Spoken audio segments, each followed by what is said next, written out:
Hello दोस्तों, चलिए आज के लेक्चर में हम पढ़ेंगे टेंडर डॉक्यूमेंट्स रिलेटेड कुछ टर्म्स। वो भी बैठ के आराम से अपने अपने घर, और आपके साथ रहेंगे आपके अपने अविनाश सर। तो देर किस बात की है, फटाफट शुरू कर देते हैं आज का लेक्चर। तो दोस्तों, जब भी हम टेंडर या टेंडरिंग की बात करते हैं तो कुछ कॉमन टर्म्स ऐसे हैं जिनका पता होना बहुत जरूरी है।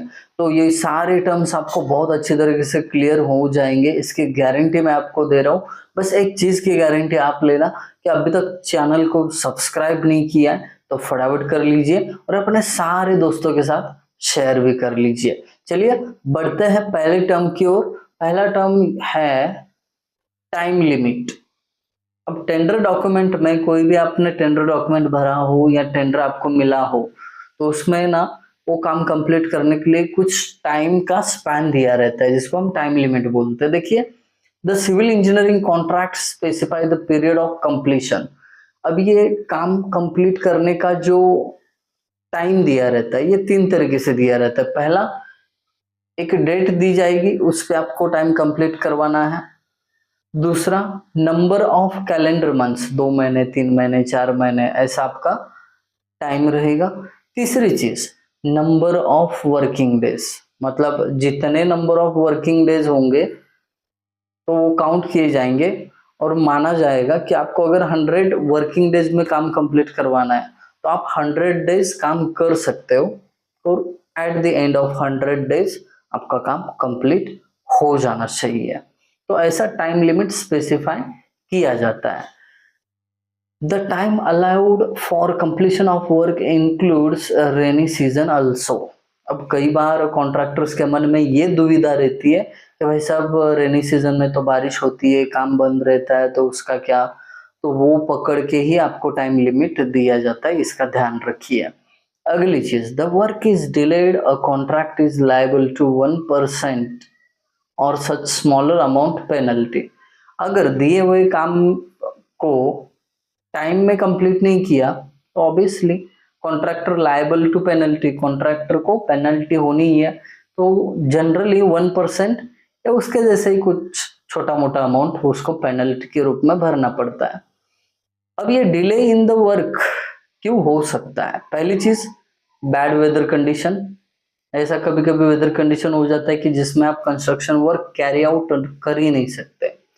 दूसरी चीज, डिस्प्यूट विथ लोकल अथॉरिटी।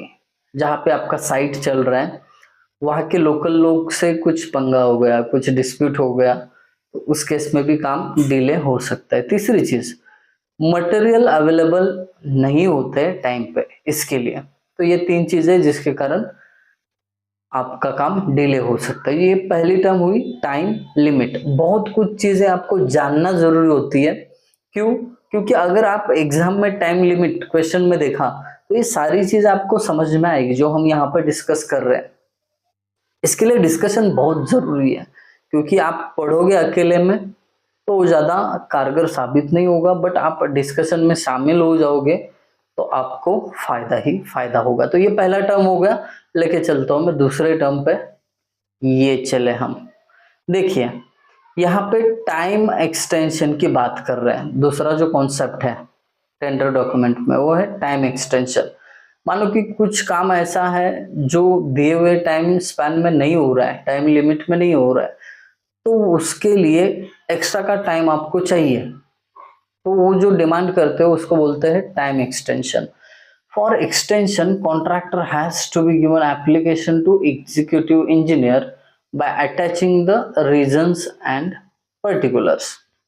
तो जब भी आपको टाइम ज्यादा चाहिए, बड़ा के चाहिए कि भाई साहब डिपार्टमेंट वाले हमसे ये काम 2 महीने में आपने बोला था, बट ये जो काम है इसके लिए 15 दिन का और हमें एक्सटेंशन चाहिए, तो इसके लिए आप एग्जीक्यूटिव इंजीनियर को एप्लीकेशन लिखोगे, साथ में रीजंस लिखोगे, ठीक है, साथ में कितना काम पेंडिंग है वो भी लिखोगे, सब चीजें डिटेल में लिख के एप्लीकेशन दे दो। एग्जीक्यूटिव इंजीनियर साइन करेगा, परमिशन देगा, तो आगे बढ़ सकते हो। Application must be submitted before 1 week. ऐसा नहीं है कि टाइम लिमिट खत्म हो गया और फिर आप एक्सटेंशन मांगने चले गए। तो as a contractor, as a civil engineer, आपके दिमाग में ये बात रहनी चाहिए। 1 हफ्ता पहले ही टाइम लिमिट आपको पता होता है कि 1 वीक के बाद हमारा टाइम स्पैन खत्म हो रहा है, 1 वीक पहले ही आप एग्जीक्यूटिव इंजीनियर को एप्लीकेशन कर सकते हो। The executive engineer verify the reason and may give an extension on the reasonable grounds, मतलब उसको वैलिड लगा तो ही वो क्या करेगा, एक्सटेंशन देगा। अब तीसरा कॉन्सेप्ट है पेनल्टी। अब पेनल्टी की बात की जाए तो टाइम पे कंप्लीट नहीं हुआ तो उसके लिए ही पेनल्टी रहता है। Usually the work must be started with in 15 days of work. जब आपके नाम की वर्क ऑर्डर निकलती है कि ये स्पेसिफाइड कॉन्ट्रैक्टर को ये काम दिया है, ये जब डिक्लेयर होता है उसके 15 दिन से पहले आपको वो काम चालू करना जरूरी है। If the work found incomplete within stipulated time, then contractor is liable to penalty. दिए हुए समय में अगर काम नहीं हुआ हो, पेनल्टी भरनी होगी। The decision of superintending engineer regarding the penalty is final. अब यहाँ पे एक बात ऐसी है कि SE जो सोचेगा, जो बोलेगा, वो डिसीजन फाइनल होगा। उसके बाद पे आपको एग्री करना ही पड़ेगा, जितना भी पेनल्टी बोला जाएगा उतना, ठीक है। अब फोर्थ कॉन्सेप्ट है टर्मिनेशन ऑफ कॉन्ट्रैक्ट, कॉन्ट्रैक्ट को खारिज करना। अब ये कब कब हो सकता है देख लेते हैं। When the contractor fails to complete the work within time, अगर कोई कॉन्ट्रैक्टर टाइम में काम कर नहीं पाया, उसका कॉन्ट्रैक्ट खारिज किया जा सकता है, यानी टर्मिनेट किया जा सकता है। दूसरा, if the contractor sublettes the work without any permission of department। अब ये सबलेट मतलब क्या है? सबलेट मतलब डिपार्टमेंट से आपने काम लिया और डिपार्टमेंट की परमिशन ना लेते हुए आपका दोस्त कोई दूसरा है उसको काम करने दिया, इसको सबलेटिंग बोलते हैं। ये अलाउड नहीं है जब तक परमिशन डिपार्टमेंट से नहीं मिलती है तब तक। उसके बाद ड्यू टू एडमिनिस्ट्रेटिव रीजंस, अब ये एडमिनिस्ट्रेटिव रीजंस कुछ रहेंगे, डिजाइन में चेंज है, प्लान में चेंज है, काम करने के लिए फंड्स ही नहीं है, ऐसे कुछ एडमिनिस्ट्रेटिव लेवल की रीजंस रहेंगे तो भी टर्मिनेट हो सकता है। Mutual agreement of parties to terminate it, कभी कभी कॉन्ट्रैक्टर और डिपार्टमेंट दोनों बैठ के म्यूचुअली अंडरस्टैंडिंग से भी कॉन्ट्रैक्ट टर्मिनेट करते हैं, टेंडर टर्मिनेट करते हैं। तो ये कुछ ऐसे केसेस जहां पे टर्मिनेशन ऑफ कॉन्ट्रैक्ट हो जाता है, आपको पता होना है, तो ये इसके लिए बता दिया मैंने। अब पांचवा जो कॉन्सेप्ट है, पांचवी जो टर्म है वो है सबलेटिंग ऑफ कॉन्ट्रैक्ट। अभी भी बोला था मैंने कि आपके नाम का कॉन्ट्रैक्ट आपने आपके दोस्त को या किसी और को काम करने के लिए दे दिया, तो इसको सबलेटिंग बोलते हैं। Subletting means letting out portion of the main work by the main contract to subcontract. वही बात हुई, ज्यादा डीप में नहीं चले जाते इसके। It is not allowed without permission of department owner, मतलब डिपार्टमेंट या ओनर की परमिशन लगेगी सबलेट करना चाहते हो तो। In case of financial difficulties of main contractor, ये कब आप सबलेट कर सकते हो इसके बारे में चर्चा कर रहे हैं। अगर मेन कॉन्ट्रैक्टर को पैसे का इश्यू है, ठीक है, जहां यहाँ पे आप देख सकते हो difficulties of main contractor and the portion of the work is of special nature, then subcontractor या subletting is allowed। तो सबलेटिंग करने के दो ही रीजन हो सकते हैं। एक, मेन कॉन्ट्रैक्टर को पैसे का इश्यू हो रहा है, अनअवॉइडेबल रहता है। दूसरी चीज, कोई काम का हिस्सा ऐसा है जिसमें किसी स्पेशलिस्ट की ही जरूरत पड़ेगी, तो वो जो पोर्शन ऑफ वर्क है वो आप किसी और स्पेशलिस्ट को सबलेट कर सकते हो। आखिरी चीज, subletting is not advisable due to responsibility conflicts. Subletting करने के कारण उस काम की जिम्मेदारी जो है ना, उसमें असमंजस की भावना हो जाती है। ये काम मैंने सबलेट किया था, अब उसकी जिम्मेदारी थी, तो सबलेट जो सब कॉन्ट्रैक्टर होता है वो बोलेगा मेरा तो काम इतना ही था, मैंने करवा दिया, वो जिम्मेदारी मेन कॉन्ट्रैक्टर की थी। तो रिस्पॉन्सिबिलिटीज को लेके झगड़ा हो सकता है भाई साहब, इसके लिए एडवाइजेबल नहीं है। क्या समझ पा रहे हो ये चीजें को? थेरोटिकल पार्ट है, थोड़ा लगातार जा रहे हैं, तो आप लोग हो सकता है ऐसा ध्यान लग गए हो, आपका नींद आ रही हो, तो थोड़ा सा पॉज कर लेते हैं, पानी पी लो, फिर से शुरू करेंगे। 5 टर्म्स तो आराम से समझ चुके हैं हम। बढ़ते आगे। ये है प्राइस वेरिएशन। अब ये प्राइस वेरिएशन क्लॉज आपको समझना बहुत जरूरी है। क्यों, बताता हूं। इसको एस्केलेशन भी बोलते हैं। Escalation clause should be made if the operative period of work is more than 12 month. अब देखिए, ये जो काम आपने लिया है ये 12 महीने से ऊपर चलने वाला है, तो उस केस में ना प्राइस वेरिएशन क्लॉज डालना बहुत जरूरी है। इसका रीजन बताता हूं मैं। क्योंकि एक साल में ना मटेरियल के रेट्स में, लेबर के रेट्स में बहुत सारे चेंजेस हो जाते हैं। तो ये चेंजेस समझो प्राइसेस बढ़ गए तो डिसाइडेड रेट पे आप काम नहीं कर सकते ना। समझो आज की डेट पे 1 जनवरी 2025 को आपने एक 500 रुपया क्यूबिक मीटर पे काम लिया, बट मटेरियल महंगे हो गए, तो 31 दिसंबर 2025 को रेट पूरे चेंज हो जाएंगे। तो 31 दिसंबर को सेम रेट पे काम करना पॉसिबल नहीं है ना भाई साहब, क्योंकि मटेरियल के रेट बढ़ गए, लेबर के रेट बढ़ गए। तो इसके लिए आपको प्राइस वेरिएशन क्लॉज यानी एस्केलेशन क्लॉज डालना बहुत जरूरी है। इससे होता क्या है कि आपका वेरिएशन अगर हो गया मटेरियल और लेबर में, तो आप एज अ कॉन्ट्रैक्टर आप बोल सकते हो डिपार्टमेंट को कि भाई साहब मटेरियल महंगा हो गया, लेबर के रेट बढ़ गए, तो आप प्राइस को वैरी करो। 500 रुपीज मीटर क्यूब पे जो काम कर रहा था मैं, तो आप 550 कर लो, 600 कर लो, ताकि मेरा जो प्रॉफिट है वो मैं बुक कर सकूं। घाटे का सौदा नहीं होना चाहिए। तो डिपार्टमेंट भी देखेगा कि भाई साहब हाँ सच्ची में ये प्राइसेस जो बढ़ गए, तो कॉन्ट्रैक्टर को सफर नहीं करना चाहिए। तो उसके लिए प्राइस वेरिएशन क्लॉज डाला जाता है। एक कैलकुलेशन होता है, उस कैलकुलेशन के तहत कितना प्राइस वेरी करना है वो डिसाइड होता है। Percentage value for the labour component and material component must be specified.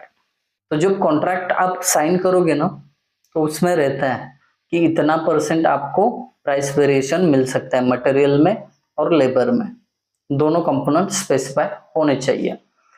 Escalation clause required to mitigate the price variation risk. अभी अभी मैंने बात की थी कि प्राइस बढ़ गए तो थोड़ा रिस्क है कॉन्ट्रैक्टर के लिए, वो मिटिगेट करने के लिए ये क्लॉज जरूरी है। The price variation clause should be clearly worded and easy to understand. जब भी कॉन्ट्रैक्ट बनता है ना डिपार्टमेंट और कॉन्ट्रैक्टर के बीच में, तो उसमें साफ साफ शब्दों में लिखा होना चाहिए कि इतना प्राइस वेरिएशन अमाउंट बढ़ा देना चाहिए, और वो इजी टू अंडरस्टैंड होना चाहिए। So this is the 6th concept used in tender documents. आगे बढ़ते हैं आखिरी कॉन्सेप्ट पे, जिसका नाम है डिफेक्ट लायबिलिटी पीरियड। एग्जाम में कभी कभी पूछा जा सकता है कि explain the defect liability period, तो आपके लिए ये बहुत सारी जानकारी मैं लेके आया हूं। अब पहले जानते हैं कि डिफेक्ट लायबिलिटी पीरियड क्या है। देखो दोस्तों, बिल्कुल आलस मत करो। आप लोगों पे मुझे गर्व है कि आप लोग इतना शिद्दत से कंटिन्यूसली बैठ के सुन रहे हो, मानना पड़ेगा आपकी पेशेंस लेवल को, बहुत बढ़िया है।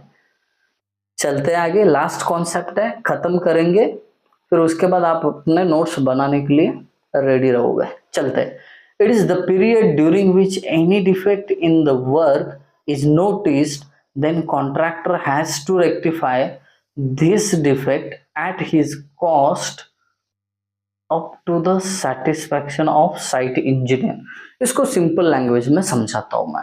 देखिए, डिफेक्ट लायबिलिटी पीरियड जो है ये एक टाइम पीरियड है जिसके अंदर कोई डिफेक्ट आपके काम में दिखा, नोटिस, तो उसके बाद कॉन्ट्रैक्टर को वो डिफेक्ट को रेक्टिफाई करना पड़ता है। वो रेक्टिफाई तब तक करना पड़ेगा जब तक आपका जो साइट इंजीनियर है, आपका मतलब डिपार्टमेंट का जो साइट इंजीनियर है, वो सेटिस्फाई नहीं हो जाता, उसको नहीं लगता कि ये ठीक हो गया, तब तक आपको उसको रेक्टिफाई करना ही पड़ेगा। और ये जो टाइम पीरियड है इसको बोलते हैं डिफेक्ट लायबिलिटी पीरियड। आई बात समझ में, वारंटी समझ लो। The period is usually first monsoon season और 6 months आफ्टर वर्क कंप्लीशन, यहाँ पे वर्क होना चाहिए, वर्क कंप्लीशन, यहाँ पे वर्क है, डन। उसके बाद अब देखिए डिफेक्ट लायबिलिटी पीरियड कितना हो सकता है, एक तो पहला मानसून सीजन, अदरवाइज 6 मंथ्स, दोनों में से जो कम रहेगा वो डिफेक्ट लायबिलिटी पीरियड रहेगा। उसके बाद even if nothing is mentioned about the period, then the defect liability period is taken as 12 month after the date of virtual completion। इसका मतलब है कॉन्ट्रैक्ट में अगर आपने डिफेक्ट लायबिलिटी पीरियड मेंशन ही नहीं किया है तो बाय डिफॉल्ट वो 12 महीने यानी 1 साल का हो जाता है। Even if the engineer incharge has failed to notice the bad workmanship till the building is completed, still the contractor is responsible for the same till the defect liability period is over। इसको समझाता हूँ। देखिए आपका काम observe करने के लिए department की तरफ से एक इंजीनियर भी रहता है, उसको भी नोटिस नहीं हुआ कि काम करते समय कुछ गड़बड़ हो रहा है, ये इसकी जिम्मेदारी होती है ना कि साइट इंजीनियर जो होता है डिपार्टमेंट का उसने देखना होता है। अगर उसके भी नजर में नहीं आया और बाद में पता चला कि काम में कुछ डिफेक्ट है, फिर भी वो रिस्पॉन्सिबिलिटी कॉन्ट्रैक्टर की होगी अगर डिफेक्ट लायबिलिटी पीरियड ऑन है तो। ठीक है, 1 साल का डिफेक्ट लायबिलिटी पीरियड है तो 1 साल के अंदर कोई डिफेक्ट आया तो वो रिस्पॉन्सिबिलिटी कॉन्ट्रैक्टर की होगी, इस बात को समझ लीजिए आप। ठीक है, contractor is responsible for low quality material and bad workmanship. अब डिफेक्ट किसी भी रीजन से हो सकता है, बट उसमें से अगर लो क्वालिटी का मटेरियल यूज किया हो और उसके कारण डिफेक्ट आया हो, बैड वर्कमैनशिप की हो उसके कारण डिफेक्ट आया हो, तो ऐसी 2 चीजें हैं जिसके लिए कॉन्ट्रैक्टर जिम्मेदार रहता है। बाकी इंजीनियर इंचार्ज को क्या असेस करना चाहिए ये देखते हैं। पहली चीज फॉल्टी प्लानिंग एंड डिजाइन, जो डिपार्टमेंट पहले प्लान्स ड्राइंग्स वगैरह देता है ना, उसमें कुछ फॉल्ट होगा तो डिपार्टमेंट का लुकआउट है। दूसरी चीज faulty execution of the work, अब एग्जीक्यूट करते समय डिपार्टमेंट का कुछ सप्लाई कम पड़ गया, मटेरियल सप्लाई कर रहे हो तो मटेरियल की क्वालिटी डिपार्टमेंट की तरफ से अच्छी होनी चाहिए।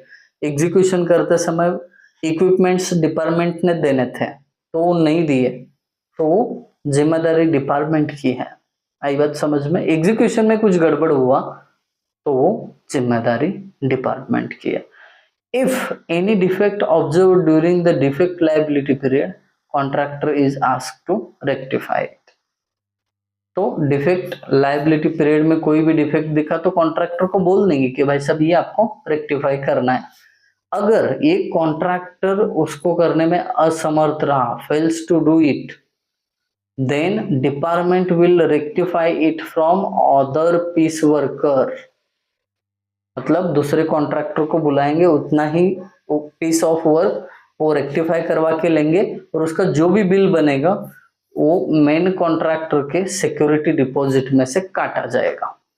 सो that's it, these are the 7 terms very important. 7 चीजें मैंने आपको बताई है, कोई भी चीज आपको एग्जाम में पूछी जा सकती है, तो ये सारी चीजें आई होप आप लोगों को समझ में आ गई होंगी, ये आशा करता हूँ। और अगर आपको वीडियो समझ में आया हो तो जरूर आप कमेंट करके मुझे बता सकते हो। Thank you guys for watching video, thank you so much.